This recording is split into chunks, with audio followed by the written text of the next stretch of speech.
5 techniques diaboliques pour la rendre folle de toi. C'est ce que nous allons voir dans la vidéo à venir.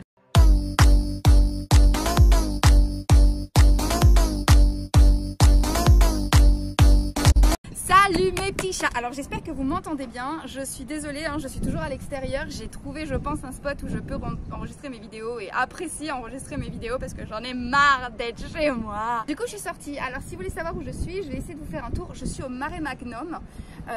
Donc c'est un centre commercial qui est sur le port en fait de Barcelone. Et la réalité c'est que il n'y a pas grand monde. Alors c'est techniquement, je pense, le pire centre commercial de toute l'histoire de l'humanité, mais d'un autre côté c'est un très très bon spot pour s'asseoir, pour profiter de la mer, profiter du soleil et boire un café. Alors aujourd'hui donc on va voir les 5 techniques diaboliques pour la rendre folle de... Gros disclaimer quand même, ce n'est pas... Les techniques que je vais vous donner en réalité ne sont pas des techniques de salauds, d'accord? Ce ne sont pas des techniques de mauvaises personnes. Je ne vais certainement pas vous demander justement de faire des choses selon moi que la morale réprouve. Donc ce sont concrètement des techniques qui sont tout à fait valables avec des valeurs morales fortes, ok? Alors pourquoi est-ce que je pense qu'il est important de vous donner malgré tout ces techniques? Parce que je pense que les gens confondent beaucoup trop être gentil et se faire marcher sur les pieds, être honnête et être méchant, parfois être un petit peu cru dans sa manière de parler et être méchant. Et je vois beaucoup d'hommes commettre justement l'erreur d'être un petit peu trop, je ne dirais pas gentil parce que pour moi on n'est pas trop gentil, mais en tout cas d'un petit peu trop se laisser faire lorsqu'ils rencontrent une fille qui leur plaît mais qui malgré tout ne se comporte pas vraiment très bien. Et moi ce que je veux aujourd'hui c'est vous donner des techniques un petit peu maléfiques, des techniques empruntées en fait aux bad boys, vous savez ceux qui sont censés plaire aux filles,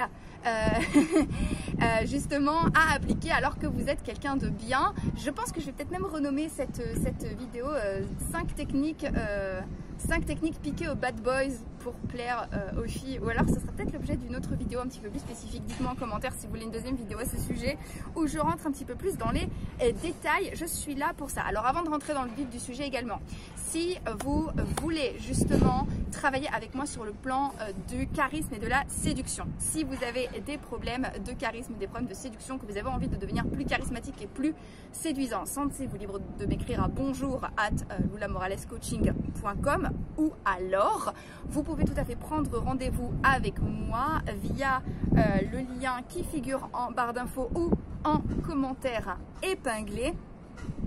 Et donc ce lien, vous cliquez, vous avez accès à mon agenda, vous prenez rendez-vous avec moi et on voit ensemble ce qu'il y a à faire. Ceci dit, maintenant on va pouvoir entrer dans le vif du sujet. Je vois beaucoup d'hommes vouloir absolument devenir des connards selon leurs termes pour plaire aux filles. Et moi ça me pose un vrai problème parce que je n'ai pas du tout envie de perpétrer l'idée selon laquelle il faut être un connard pour séduire une fille.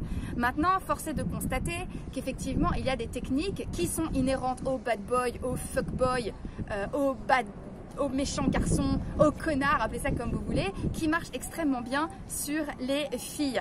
Et je pense sincèrement que ce ne sont pas des techniques qui font d'eux des connards, mais je pense sincèrement qu'il s'agit de procédés qu'ils utilisent tout simplement inhérents au fait qu'ils n'accordent pas énormément d'importance ou une importance disproportionnée à la fille auprès de qui ils se comportent ainsi. Et ce que je veux pour vous messieurs, c'est que vous puissiez attirer la femme qui vous plaît, la femme de vos rêves. Et donc voici, en un mot commençant, c'est la technique.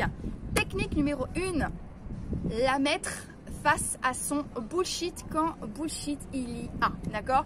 Personne n'est parfait et même cette fille que vous trouvez absolument géniale et qui est peut-être parfaite pour vous, elle n'est pas parfaite. Et comme toutes les filles du monde et comme tous les individus, comme tous les êtres humains du monde, il y a des moments où elle va faire n'importe quoi, où elle ne va pas très bien se comporter avec vous, elle va potentiellement dépasser vos limites au manque de respect, elle va même potentiellement ne pas vous respecter, ou alors elle va vous mentir, ou alors elle va se raconter des histoires, ou alors elle va avoir un comportement que vous allez trouver potentiellement ridicule. Le but, c'est de le lui faire remarquer quand c'est le cas. Pourquoi est-ce que ça marche du feu de Dieu? Parce qu'il n'y a rien de plus sexy qu'un mec objectif. Il n'y a rien de plus sexy qu'un mec qui te dit écoute, je t'aime beaucoup, t'es super, mais là pour le coup t'es en train de faire de la merde. Ou alors écoute, je t'aime beaucoup, c'est super, mais là pour le coup t'es en train de dépasser les bornes avec moi et je ne tolère pas ça. Alors comment est-ce que l'on applique cette technique? Eh bien c'est très simple. Si vous êtes face à une fille qui par exemple décale votre rendez-vous à la dernière seconde ou annule votre rendez-vous à la dernière seconde, si vous êtes face à une fille qui ne vous respecte pas, qui ne respecte pas vos limites au manque de respect, vous le lui dites et vous le lui faites remarquer. Et là, pour le coup, qu'est-ce qui va se passer? Cette fille va avoir d'autant plus d'intérêt pour vous qu'elle va se rendre compte que vous ne lui passez pas tout. Et comme vous ne lui passez pas tout, elle va se dire ok, ce mec est peut-être un petit peu plus intelligent et objectif que ce que je ne pensais. Et par conséquent, il mérite peut-être à ce moment-là que je jette un regard un petit peu plus précis sur lui. Ensuite, technique numéro 2, ne pas accepter l'exclusivité tout de suite. Alors, il y a des gens pour qui l'exclusivité, c'est le mode par défaut. C'est-à-dire que quand vous rencontrez quelqu'un, à partir du moment où vous êtes embrassé, / que vous avez passé la nuit ensemble, vous êtes considéré comme, oui, il y a du vent, vous êtes considéré à ce moment-là comme un couple ou vous vous considérez comme exclusif. Parfois même, vous ne vous considérez pas comme un couple, mais vous êtes exclusif. C'est quelque chose que j'ai vu régulièrement de mes élèves qui me disent je suis avec cette fille, on se voit, on ne se voit que nous. C'est-à-dire que je ne vois pas d'autres personnes en dehors, elle ne voit pas d'autres personnes en dehors. Nous sommes par conséquent exclusifs, mais nous ne sommes toujours pas un couple. J'ai rencontré il y a quelques années un garçon avec qui donc, nous avions commencé à nous fréquenter, nous avions passé peut-être 1 ou 2 soirées ensemble et nous nous étions embrassés. Et je lui ai dit que maintenant ce n'était pas pour autant que nous allions être exclusifs et qu'il était pour moi encore un peu tôt pour être exclusif avec lui. Et il m'a regardé comme ça, il m'a dit ah ouais d'accord, donc toi c'est la méthode américaine quoi. Je voyais tout à fait ce qu'il voulait dire par là et il avait absolument raison. Les anglo-saxons et les français n'ont manifestement pas la même manière de voir les choses.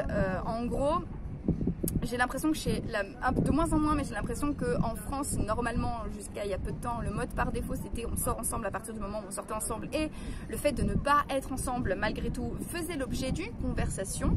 Or, j'ai l'impression que chez les anglo-saxons et surtout chez les américains, nous voyons, on date, ça veut dire qu'on sort ensemble, on couche ensemble, on va au ciné, au resto, où tu veux. Et il y a un moment où il y a the talk, la conversation qui dit ok, maintenant, soyons exclusifs. Mais le mode par défaut, c'est nous ne sommes pas exclusifs, on date.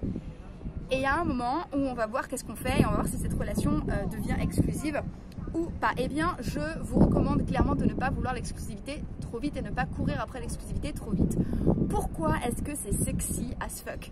Parce que la fille avec qui vous allez vous fréquenter va avoir l'impression que vous êtes absolument détendu et que vous n'êtes absolument pas pressé de vous mettre en couple. Et surtout, le message que vous allez lui envoyer, c'est écoute cocotte, tu es mignonne, t'es sympa, tu m'as l'air sincère, mais oui, j'ai volé une blague à Gad Elmaleh, c'est une blagueception. Mais pour le coup, elle va se dire ok, ce mec-là ne me connaît pas assez pour décréter que je suis sa copine. Par conséquent, ce mec non seulement est beaucoup plus objectif que ce que je ne pensais, mais en plus, incroyable, eh bien, je vais devoir faire d'autant plus d'efforts pour lui prouver que je mérite l'exclusivité. Par conséquent, elle va s'investir un petit peu plus dans cette relation. Et je le dis souvent, on aime et on tombe amoureux aussi de l'investissement dont on fait preuve dans un lien. Voilà. Alors, technique machiavélique numéro 3. À la fois complimenter cette personne et pointer ses défauts. Alors, on va se calmer tout de suite.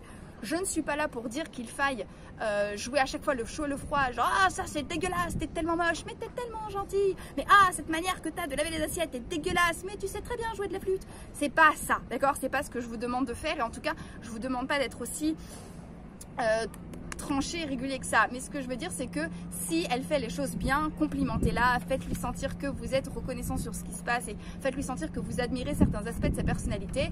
En revanche, si elle a des défauts et que ces défauts vous agacent, faites-le lui savoir. Et si elle a des défauts qui pire vous incommodent et vraiment peuvent vous poser problème, faites-le lui savoir. C'est super important. Pourquoi est-ce que c'est important? Plus vous êtes objectif et plus une fille se dit que vous valez le détour parce que vous avez les pieds sur terre et plus elle va s'investir pour essayer de vous plaire.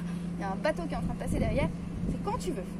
Ensuite, alors technique machiavélique numéro 4 qui est terrible et qui marche du feu de Dieu. Susciter chez elle l'envie de faire l'amour et la frustrer, d'accord? Alors ça, c'est une technique de Satan et elle marche incroyablement bien. croyez-moi. Alors comment on fait ça? On procède en plusieurs étapes les garçons. Alors étape numéro 1, on cerne le meilleur trigger, le meilleur bouton sur lequel appuyer pour séduire cette fille. Alors comment est-ce qu'on fait ça? On voit si c'est plutôt littéraire, ça veut dire qu'elle va plutôt être excitée par des mots, si c'est plutôt une sonore, si c'est plutôt une visuelle. Donc jouer justement sur les sens ou les techniques qui justement l'éveillent le plus, et ça, ça nécessite une certaine part d'observation, une certaine part de questions. Donc vous observez en fait la fille que vous rencontrez, vous voyez quels sont ses triggers, et là vous y allez à fond. Mais par un malheureux concours de circonstances, vous n'êtes pas disposé à laisser... vous n'êtes pas disponible, voilà, vous n'êtes pas sexuellement disponible, vous n'avez pas la possibilité sur le plan géographique ou logistique ou emploi du temps pour assouvir maintenant vos envies. Alors là les gars, elle va être obsédée, elle ne va penser qu'à ça matin et soir, elle va se dire non mais quand est-ce qu'on peut se voir? Et alors là, non seulement elle va se rendre très facilement disponible, et en plus de ça, il va y avoir de l'anticipation. J'en ai déjà parlé dans mes vidéos précédentes de l'anticipation justement à faire l'amour, et ce qui fait que lorsque vous allez enfin avoir du temps tous les deux pour laisser libre cours à vos désirs, eh bien ça va être incroyable, ça va être du feu de Dios, et du coup elle ne va avoir qu'une envie, c'est de recommencer encore et encore et encore, et vous allez l'attraper, la harponner comme ça. Et alors, technique numéro 5, qui est une technique sur le long cours et qui se prépare bien en amont, que je donne tout le temps régulièrement, vous m'entendrez très souvent le dire, devenir sa meilleure option, d'accord? Ce qui fait qu'une fille va être vraiment folle de vous, c'est qu'elle va voir un petit peu toutes les personnes qu'elle a face à elle, toutes les personnes qui se posent en candidat potentiel, et vous devez être le meilleur candidat. Et ça se travaille en devenant votre version de vous-même la plus optimisée, et ça fait partie des choses que je travaille avec mes élèves en coaching. Par conséquent, si vous avez envie justement d'en parler, vous prenez rendez-vous avec moi via le lien qui figure en barre d'infos et en commentaire épinglé. On en parle, et à ce moment-là, nous allons travailler ensemble à faire de vous la version la plus optimale de vous. Voilà, c'était tout pour aujourd'hui. J'espère que cette vidéo vous a plu. Moi, dans tous les cas, je vous embrasse, et comme d'habitude, n'oubliez jamais que si une petite quiche comme moi y arrive, tout le monde peut y arriver. Donc maintenant, c'est à vous de jouer. L'éclairage était nul, je suis désolée pour ça. Je vous embrasse.